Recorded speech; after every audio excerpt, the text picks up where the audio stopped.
Welcome to PreMath. In this video, we have got this blue circle with the center O is fully confined inside this square ABCD and this line segment DE, as you can see in this diagram, such that the area of this blue circle is pi centimeter square, and these points P, F and G are the points of tangency, and moreover this segment EB is 1 centimeter.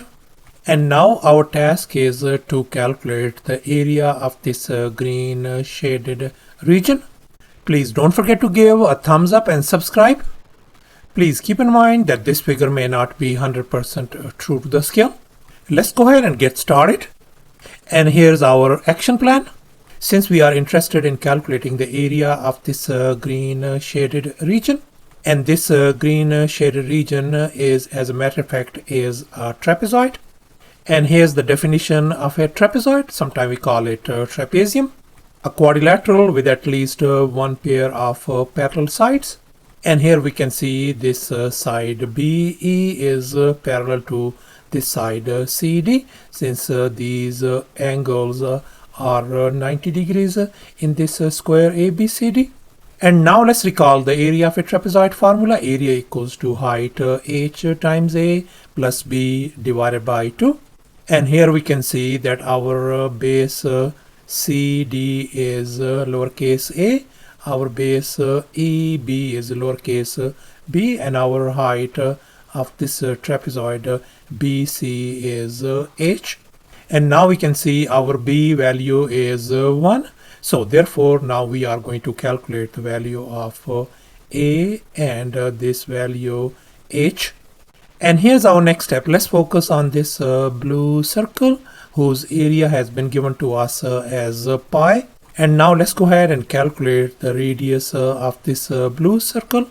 Let me label this radius as lowercase r. Let's go ahead and find the value of this r. And now let's recall the area of a circle formula. Area equals to pi r square. And in our case, the area of this circle has been given to us as pi. So pi is going to be equal to pi r square. Let's go ahead and divide both sides by pi. So therefore our r square value is going to be equal to 1. Let me go ahead and undo this square by taking a square root on both sides. So therefore our radius turns out to be 1 centimeter. So therefore the radius of this blue circle turns out to be equal to 1. And here's our next step. Let's focus on this square ABCD. Let's assume that this side length BC of this square is x. Then all of these side lengths of this square, this side is going to be x, this side is going to be x, and likewise this side is going to be x as well. And now I'm going to connect this center O with these points F and G. As you can see in this next step, I have connected this center O with the F and G as well. And now let's make an observation. We can see that this is our radius r. Likewise, this is our radius r as well. And we know our radius r value is 1. So therefore this radius length is 1 and this is 1 as well. And now let's focus on this tiny square AFOG. We know this side length equal to this side length. Likewise, this side length is equal to this side length. So therefore this side length AG is going to be 1 and this side length AF is going to be 1 as well. And now let's make an observation. We can see that this whole segment side length AB is x, and we know that this AF length is 1 and EB length is 1 as well. So therefore this segment FE length has got to be x minus 2. And likewise this side length AD is x and this segment AG is 1. So therefore this segment DG is going to be x minus 1. And now let's recall the two tangent theorem. According to this theorem, if two tangent segments are drawn to one circle from the same external point, then they are congruent, as you can see in this given diagram.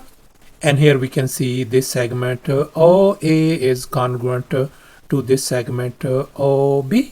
And now let's revert our attention back to our this given problem. We can see that this DG segment is congruent to this segment DP, and we know this length is x minus 1.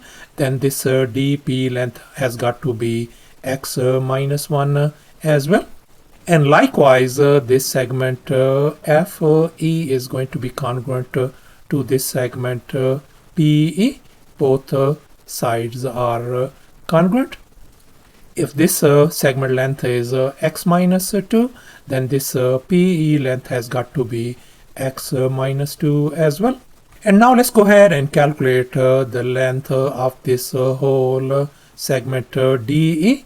That is going to be equal to the sum of these two individual lengths x minus 1 and x minus 2. Let me go ahead and add it up. So x minus 2 and then plus x minus 1. If we add them, that is going to give us 2x minus 3. And here's our next step. Let's focus on this right triangle EAD, whose hypotenuse DE is 2x minus 3. Side length AD is x. Likewise, its side length AE is going to be x minus 1. And now we are going to apply the Pythagorean theorem on this triangle. And here's our Pythagorean theorem: a square plus b square equal to c square. Let me call this longest leg as a side c. I'm going to call this side a and this side lowercase b. And now let's go ahead and fill in the blanks in this Pythagorean theorem. Our a value is x minus 1 whole square. B value is x, so this becomes x square equal to c is 2x minus 3 whole square. And now let's recall this famous identity: a minus b whole square could be written as a square minus 2ab plus b square. We are going to apply on these binomials on both sides. So therefore this is going to become x square minus 2x plus 1, and then I'm going to write down plus x square equals to, and on the right hand side this is going to become 4x square minus 12x plus 9. And here in this next step I have combined these like terms over here, and in this next step I have subtracted 2x square, 2x and 1 from both sides. We can see this cancels out, this cancels out, and this cancels out as well. And on the right hand side we are ended up with 2x square minus 10x plus 8 turns out to be equal to 0. And now we can see that this equation is divisible by 2 across the board. So I am going to divide each and every term by 2. So therefore we are ended up with x square minus 5x plus 4 equal to 0. And here we are ended up with this quadratic equation, and let's go ahead and find its factors. Its possible factors are going to be x minus 1 times x minus 4 equal to 0. Let's go ahead and separate these factors. So x minus 1 equal to 0, and the other factor x minus 4 equal to 0 as well. So for this first equation, our x value turns out to be positive 1. For the second equation, our x value turns out to be positive 4. And now let's make an observation. We can see that x equal to 1 value is not possible. If we plug it in x value 1 over here, this is going to become 1 minus 1 is 0. So that means this whole length is going to be 0. So that means this circle is going to disappear. So therefore we are going to reject this x equal to 1 value, and we are going to accept x equal to positive 4 value. So therefore our this side length x turns out to be 4, and this side length CD is 4 as well. And here's our final step. Let's go ahead and calculate the area of this green trapezoid. And now let's recall once again the area of a trapezoid. Area equals to h times a plus b all over 2. And in our case, our a value is 4, b value is 1, and our h value is 4. So let's go ahead and fill in the blanks. So the area of this green trapezoid is going to be 4 times 4 plus 1 divided by 2. And if we simplify everything on the right hand side, the area of this green trapezoid turns out to be 10 centimeter square. So thus the area of this green trapezoid turns out to be 10 centimeter square. Thanks for watching, and please don't forget to subscribe to my channel for more exciting videos. Bye.